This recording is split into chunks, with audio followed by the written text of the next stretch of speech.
All right. Motivation. If there's a better reason to paddle, then I don't know what it is. I stumbled across this picture online the other day and I thought it was quite funny, so I figured I'd share it with you guys. You know, we got the guy in his boat, he's swimming out there and the shark's after him, and you know, I've applied because we're all swim instructors here, so I thought I was going to share it with you guys. And in addition to that, motivation is actually our topic for today. In all seriousness, there's been a lack of motivation around here lately, and it's starting to affect the overall quality of the swim lessons you're giving, and also the overall quality of the customer service that you're giving to the parents. You know, there's been some startling complaints that I've received lately, which we're going to discuss in more detail a little bit further in the in-service that need to be addressed. I cannot stress to you enough how important it is to get quality lessons. The work you do here directly reflects the name of Butler University as a whole, and furthermore, a lot of you guys have been complaining that you haven't been getting enough hours lately. This can be easily changed, because if we're giving exceptional quality lessons, that's going to lead to more referrals into our program. That means more lessons and more money for you guys. So we're gonna start out in service today, and I'm gonna kind of briefly reiterate our communication policy before we get into the main bulk of the information that I want to discuss. Emails. Effective communication is so important here in our program. I can't stress to you enough that you guys need to continue to respond to me as well as respond to the parents. It only ensures that we're running an efficient and effective program. I've been getting a lot of texts, late night texts, about confusion about upcoming events and lessons. If you guys would read through the entirety of the email, you guys would know what was going on. You know, I don't sit down and type these emails out for absolutely no reason. I sit down and I take my time to write them because I expect you all to read them. I know some of them can be long, but I promise everything you need to know is included in the weekly email that I send out.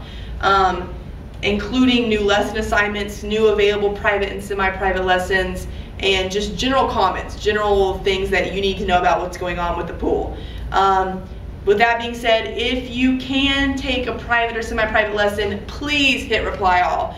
If you guys don't hit reply all, then nobody knows who's taking what lesson, and I'm getting 10, 15 emails saying I want this lesson. Then I have to sort through who responded first and tell everyone the lesson's been taken. So if you guys could hit reply all, that would be phenomenal. Moving on into more serious matters, the next thing I want to discuss is the overall condition of the storage room. I walked in yesterday, well not yesterday, a few days ago, and found this. As you can see, it is a complete disaster. I mean, the noodles are strewn out everywhere. The baskets aren't in their place, let alone the toys being put in their proper basket. The kickboards are disorganized, there's balls everywhere, I don't even know. Everything is just completely and utterly disorganized, and this is unacceptable. I mean, we want to maintain a very professional appearance, and we want people to think highly of our program. And if they walked by and saw this in the equipment room, they were going to think, what in the world is going on? And that's not okay. I spent about 30 minutes cleaning it up. There's another example of, you know, the tubes are everywhere as well. I spent about 30 minutes cleaning it up, and now it looks like this. This is acceptable. Everything is in its place, and I got some close-ups for you. As you can see, the baskets are properly in place. The toys are in the baskets. There's rings which are in their baskets. Small rings and large rings are separated. The kickboards are neatly stacked. The noodles are in place. The rafts are aligned nicely. The tubes are all lined up. I mean, this is what our workroom should look like at all times. I know putting away your equipment is so annoying, but it takes little to no effort to do so, and I know you guys are perfectly capable of doing it. So if you would please be on your toes about that in the future, I would greatly appreciate it. Okay, moving on. And this next topic is really what our in-service is about. I really want you guys to listen attentively and pay attention, because these are not matters to be taken lightly. And it's regarding the overall quality of the swim lessons that you're giving. I recently sent out a survey to parents, a customer satisfaction survey, and I'm going to pull up the results. Essentially, I asked parents, out of the 100 parents that are enrolled in lessons, I asked them if they were extremely satisfied, very satisfied, somewhat satisfied, or not at all satisfied with the lessons that their children have been giving or have been receiving. and I am extremely disappointed and shocked with the results. As we can see, 45% of the parents that currently have children enrolled in lessons are not at all satisfied with the quality of the lessons they're receiving. 25% are somewhat satisfied, 15% are satisfied, and 9% are very satisfied, and a mere 6% are extremely satisfied.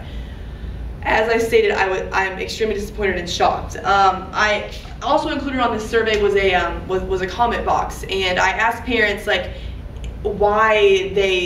respond why they answered the way they did. The main complaint I received is that several parents stated that they are not happy with the overall quality of the lesson. They felt like the lesson was not structured in an appropriate manner. It was disorganized, and they felt that they are seeing no real improvements in their children. People bring their children here so they can learn how to swim, you know. And I understand that the 40-minute lessons it can be a long time, especially with one child. However, you guys have the skills and abilities to teach these lessons, or I would not have hired you in the first place.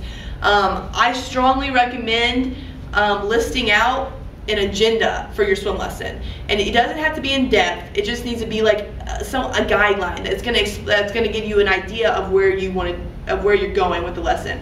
For instance, I know when I come in that I'm gonna sit down, or that I'm gonna start with a game, because that automatically engages the child in the lesson and gets you engaged in the lesson. So for instance, you might play red light, green light, practicing your kickers. I then work on kicking for 10 minutes. For the next 10 minutes, I might work on freestyle, drill technique, then move on to backfloating and backstroke. And you'll soon find that it is more than easy to fill your time. So I want you guys to be doing that. Mentally prepare guidelines, and if you want to write them down, that would be even more awesome. You know, we're here to do this because we want to see the kids improve, and I can tell you there is nothing more gratifying than seeing a smile on a kid's face when he's done something amazing, when he's accomplished something new. Just last week I had a kid swim the full 25-meter length of the pool. He was so excited. He asked if he could run out and go see his mom, and she praised him for his efforts, and you know, it was a huge milestone, and for me to be able to help him reach that milestone was so gratifying. Also, as I mentioned earlier, you guys are complaining about not having enough hours. If you're giving lessons of excellent quality, then we're going to get more referrals into our program. This means there's going to be more available lessons, which means I can send out more lessons, more hours for you guys, more money for you guys, which is what you all want. So I cannot stress enough how important it is to give these high quality lessons. A few more complaints that I want to touch base on deal with coming in late. Several parents stated that swim instructors were coming in late to lessons. I know we all have crazy, hectic, busy lives. However, we do have a 15-minute early policy. You guys need to be here 15 minutes before the lesson starts. No ifs, ands, or buts about it. The last complaint I received deals with the overall conduct and conversation on the pool deck. A lot of parents have complained that you guys are being loud and obnoxious and yelling across the pool deck and carrying on conversations such as, "Oh, hey, I saw you out last night. Do you remember? Or were you too drunk?" Or, "Hey, yeah, you were obliterated last night." This is absolutely in no way, shape, or form acceptable behavior. This reflects so poorly on our program. We are teaching small children how to swim, and they do not need to be exposed to that kind of content, and parents do not need to be exposed to that kind of content. It just reflects poorly on us as a whole, and if I hear on the pool deck, there will be repercussions. In order to ensure that we're going to increase customer satisfaction and increase the overall quality of our swim lessons, I'm going to start implementing a new secret swimmer program. This program is straightforward. Essentially, I'm going to have someone come in who's a secret swimmer, since I can't be here all the time, and they're going to act like a pool patron. You're not going to know when they're coming, who they are, but they're going to secretly observe you. After they're done observing you, they're going to fill out an evaluation, which will be turned into me. I will then look over the evaluation, and then we're going to meet, and then I'll have a personal meeting with you, and we're going to discuss not only what you need to improve on, but what you're doing right. I want you guys to know that you're not doing everything wrong. There's a lot of things that are positive about this program, and we just need to work to make it a little better. Furthermore, I'm going to implement a swim instructor of the month program, so get excited. Essentially, I'm going to pick one person each month, and I'm going to pick an instructor who has communicated the most effectively and followed the communication guidelines, who has taught the highest quality lessons, and who has really improved on their customer4 So you guys are all in the running for that. Marco's Pizza has agreed to give 4 free large 2-topping pizzas for the month in which you're selected for Swim Instructor of the Month. And I know you guys are broke college kids and need food, so get excited. With that being said, I know I talked about a great deal of information today. You guys are, and I appreciate you guys for listening. Like I said, I know you guys are more than capable of getting the job done, or I would have never hired you in the first place. I just really want you to be on your toes. You know, this is a job. You know, there's going to be repercussions if customers aren't satisfied. And I want this program to be the absolute best it can be. So with that being said, I'm going to set a challenge for next month. And our challenge is to increase customer satisfaction by 50%. That means that I want 50% increase in the responses of either extremely satisfied or very satisfied. I know it seems like a large goal, but we have a long way to go, and eventually I would like to get that customer satisfaction up to 100%. And I know it can be done. So thank you for listening. I hope you guys are more motivated than ever to go out there and teach great lessons. I know you can do it. Thank you.